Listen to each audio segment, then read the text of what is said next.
মোৰ ধুলো দেৰিকৈ ধুইছোঁ, গা ধুওঁতে ধোৱা নাই, চুলিকেইডাল এই ফণিওৱা নাই কাৰণে এনেকুৱা আউলি বাউলি হৈ আছে। এতিয়া মই বনাই আছোঁ গাহৰি মাংস। আমাৰ আকৌ আজি গৰু বিহুৰ দিনা আৰু গৰু বিহু বুলি নহয়, প্ৰত্যেকটো বিহুতে ৰাতিহে ভাত খাওঁ, দিনত এসাঁজ লঘোণ কৰোঁ। কাৰণ আমাৰ মৃতকক দিয়া পৰ্ব এটা আছে, কিন্তু বংশতে কেঁচুৱা জন্ম হোৱা চোৱা এটা লাগিলে যে আজি মৃতকক দিয়া কাম ভাগ নহ'ল। গতিকে ভাবিলোঁ পটাপট গাহৰি মাংস বনাই ল'ৰাই মই ভাতেই খাই দিওঁ। এয়া দেখিছেনে বনাই আছোঁ।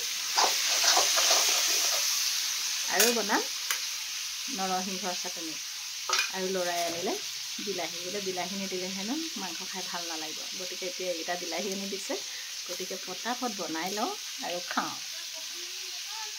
বাই বাই, আপোনালোকে কিহেৰে খাইছে আজি বিহুৰ দিনা জনাব দেই। আৰু গধূলিলৈ ডাঙৰ ছোৱালী, নাতি আৰু সৰু ছোৱালী আহিব মোৰ, গতিকে ভিডিঅ' বনাবলৈ নেৰেও। কিন্তু সিহঁতি মোক দেখাবলৈ দিয়ে নে নিদিয়ে নাজানো, কিন্তু অলপ হ'লেও ভিডিঅ' কৰিম। Bye bye.